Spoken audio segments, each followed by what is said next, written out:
दोस्तों, फिल्म के स्टार्टिंग में हम देखते हैं चार्ली और जूली को, जिनके पास एक प्लेन है और वो दोनों उसी से लोगों को टूर करवाते हैं। आज प्लेन की बुकिंग की है जूही और कैली ने, जो कि एक कोरियन कपल है। वो हेल्स रीव घूमने जा रहे हैं। इनके साथ बनी भी था, जिसे उस जगह के बारे में काफी कुछ पता था और वो एक कुक भी है। अब पांचों लोग प्लेन में बैठ जाते हैं और सफर में एक दूसरे के साथ बहुत सी बातें शेयर करते हैं। उनमें से चार्ली बताता है कि वो एक मरीन बायोलॉजिस्ट था। एक दिन वो अकेले ही शार्क पर रिसर्च करने के लिए गया और उस दिन को वो कभी भूल नहीं पाएगा, क्योंकि उस दिन वह मरते मरते बचा था। इसी दौरान वह अपने पैर पर शार्क के काटने का निशान दिखाता है, जिसे देखकर सभी लोग थोड़ा घबरा जाते हैं। लेकिन जूली कुछ जोक सुनाकर सबका मूड ठीक कर देती है। कुछ समय बाद चार्ली प्लेन को एक आइलैंड के पास लैंड करता है। अब ये लोग उसी जगह पर आ गए हैं जिसे हेल्स रीव कहा जाता है। अब यहाँ जूही कैली को इस जगह के बारे में कुछ खास बातें बताती है कि इसका नाम हेल्स रीव क्यों पड़ा।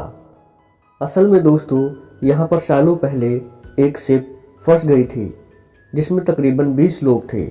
वो लोग वहाँ महीनों तक फंसे रहे और इतने दिनों में ना तो उन्होंने कुछ खाया और ना ही पिया।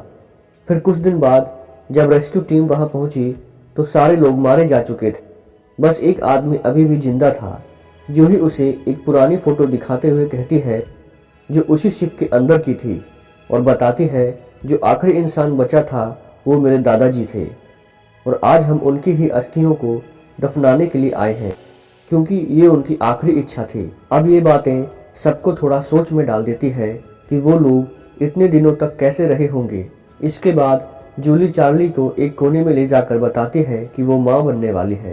पहले तो चार्ली कुछ रिएक्शन नहीं देता, फिर कुछ देर बाद वो हंसने लगता है और आने वाले कल की प्लानिंग करने लगता है। इसी दौरान बनी भागते हुए आता है और उन्हें जूही के पास लेकर जाता है, जो कि बैठी हुई रो रही थी। जब ये लोग पूछते हैं तो वे एक जगह की तरफ इशारा करती है, जहाँ पर चार्ली को एक इंसान की लाश मिलती है जो सड़ चुकी थी और उसके दोनों पैर कटे हुए थे। फिर उन्हें एक फोन मिलता है जो चालू था और उसमें एक कपल का फोटो था।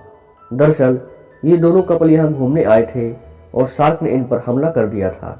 चार्ली कहता है कोस्ट गार्ड को फोन कर दिया है, वो लोग यहाँ आते ही होंगे।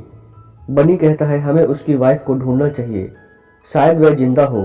कैरी बोलता है नहीं, ये काम अथॉरिटी का है, वो सब ये देख लेंगे, हम लोगों को इसमें और फंसना नहीं चाहिए।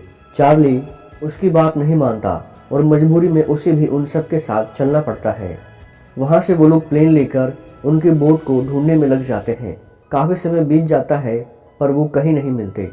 तभी कैरी को एक बोट दिखाई देती है जो पलटी हुई थी, तो चार्ली उसके पास ही प्लेन उतार देता है और फिर बनी उस बोट के अंदर जाकर चेक करता है, जिसमें उसे उन दोनों की एक फोटो मिलती है।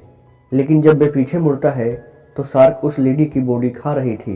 वो फौरन ऊपर आ जाता है और उन सबको लेडी के बारे में बताता है और कहता है हमें यहाँ से चलना चाहिए, क्योंकि नीचे मैंने कुछ शार्क को देखा है और अगर उन्हें कुछ हलचल दिखी तो वे ऊपर जरूर आ जाएंगे। सारे लोग प्लेन में बैठ जाते हैं और टेक ऑफ के लिए तैयार हो जाते हैं। लेकिन पांचों की किस्मत में कुछ और ही लिखा था। जैसे ही वो टेक ऑफ करने वाले होते हैं, उसी दौरान एक शार्क उनके प्लेन पर हमला कर देती है और जिसमें उनका एक विंग टूट जाता है और वो पानी में डूबने लगते हैं। फिर चार्ली फौरन एक लाइफ बोट को बाहर फेंकता है और सबको उसमें बैठने को कहता है। और इन सब चीज़ों को देखकर कैली चार्ली पर बहुत गुस्सा करता है। वो बस यहाँ पर अस्थियों का विसर्जन करने आया था और ये सब उसकी वजह से ही हुआ है। और वो चार्ली पर बहुत चिल्लाता है, क्योंकि उसकी वजह से वो लोग यहाँ पर फंस चुके हैं। लेकिन अब सबको अपनी जान बचानी है और वो लोग लाइफ बोट पर बैठ जाते हैं और जूली सारे जरूरत के सामानों को प्लेन से निकाल देती है और फिर धीरे धीरे वे प्लेन डूब जाता है। चार्ली के लिए वे प्लेन बहुत खास था, इसलिए वह थोड़ा सा उदास हो जाता है। वो लोग लाइफ बोट पर बैठ तो गए थे, लेकिन यहाँ से बाहर वो कैसे निकलेंगे, क्योंकि अगर वो किनारे पर होते तो कोस्ट गार्ड वाले उन्हें देख लेते। लेकिन इस समय वे बहुत दूर हैं। जूही पूछती है कि क्या कोस्ट गार्ड यहाँ आने वाले हैं, तो चार्ली कहता है कि नहीं, क्योंकि हम हेल्स रीव से बहुत दूर हैं और लहरें दूसरी साइड की तरफ हैं। तो हम वहाँ तैरकर भी नहीं जा सकते। इसलिए बेहतर होगा कि हम अपना दिमाग ठंडा करके बैठे रहें। थोड़ी देर में अंधेरा होने वाला है और हमें कल सुबह तक कोई ढूंढने नहीं आने वाला। जूही शार्क के बारे में पूछती है, क्या वो नीचे थी? क्या वो ऊपर भी आ सकती है क्या? बनी बताता है, यहाँ पर शार्क बहुत नीचे होती है।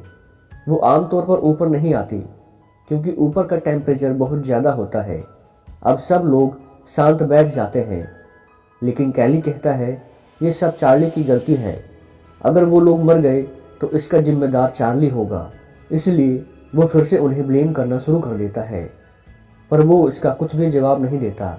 लेकिन चार्ली और जूली दोनों लहरों के साथ पैडल करते हुए आगे बढ़ते रहते हैं, क्योंकि अगर वो उल्टी दिशा में चले तो कभी आगे नहीं बढ़ पाएंगे।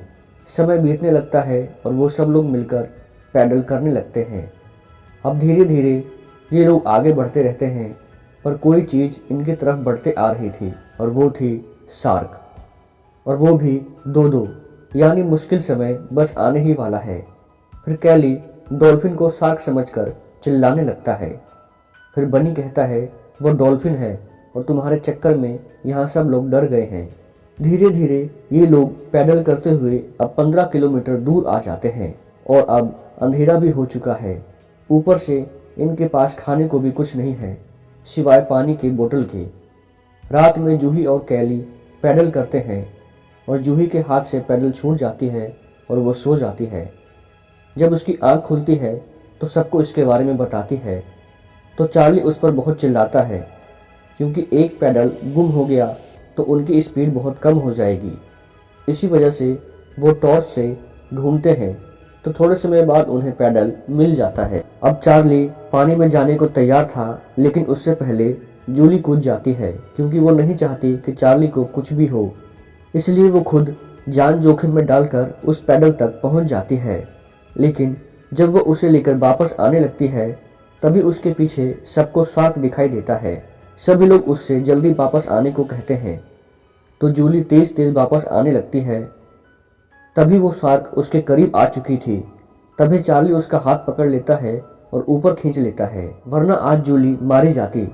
लेकिन अभी तो ये शुरुआत है, क्योंकि ये लोग समुद्र के बीचों बीच फंसे हुए हैं और इनके साथ क्या हो सकता है इन्हें बिल्कुल भी अंदाजा नहीं है। अब इनके हलचल के बाद शार्क को पता लग गया था, इसलिए वो बोट के आसपास ही घूमना शुरू कर देती है।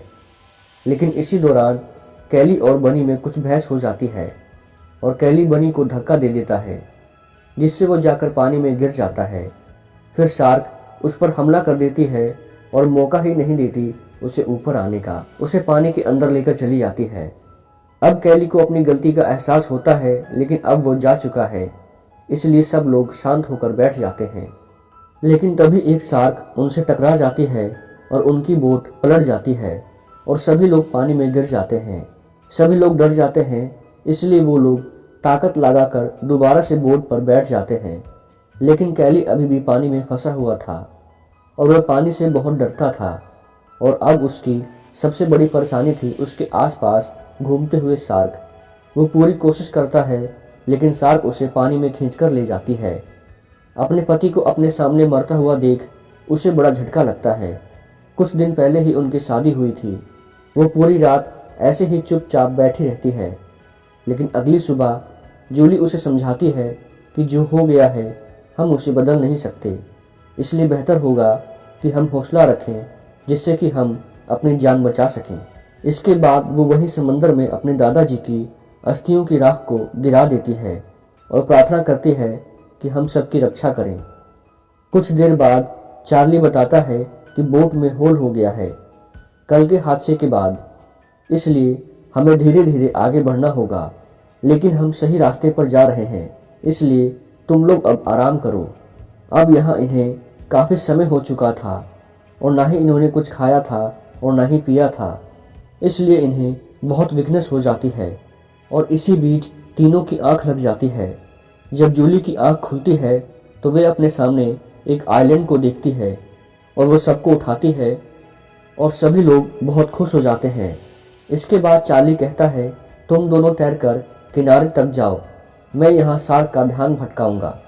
लेकिन जूली नहीं मानती। वे कहती है, हमने अभी तक एक दूसरे का साथ दिया है, और आगे भी देंगे, इसलिए हम ये काम साथ में करेंगे। चार्ली कहता है हमें शार्क के मुंह पर फ्लेयर चलानी होगी जिससे उसका मुंह जलने लगे और मैं पीछे से उसे मार दूंगा। जूली यहाँ पर फ्लेयर को शूट करती है जो जाकर शार्क के मुंह में लग जाती है। तभी चार्ली उस पर चढ़ जाता है और चाकू से हमला करने लगता है और वो उसे मार देता है। लेकिन दूसरी ओर जूही के पीछे एक और शार्क पड़ी थी जिससे बचने के लिए वो एक डूबे हुए शिप के ऊपर चढ़ जाती है। अब कहीं ना कहीं इन दोनों को पता चल चुका था कि हम नहीं बच पाएंगे।